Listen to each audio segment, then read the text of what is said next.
Welcome to the Banker Lamp. Please enjoy the video. You start by importing your media and isolating the exact segment you want to change. Select the clip on the timeline, then split or trim so you only edit what matters. Once done, export a copy of the raw audio if you prefer non-destructive editing. This preserves the original. Make sure your audio is reasonably clean.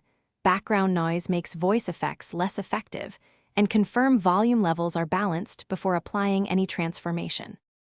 You now apply the actual voice effect. Select the clip, open audio and then voice effects, or record a new voiceover and edit that.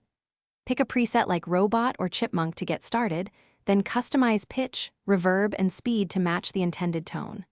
Once you have a base, use keyframes to change effect strength across the clip so the result sounds natural rather than static. This also helps sync emotion and timing with visuals. You finish by listening through the full timeline and making small tweaks to EQ and gain so speech remains clear. When satisfied, render a short test export to check how the effect sounds on different devices, then export final at target resolution.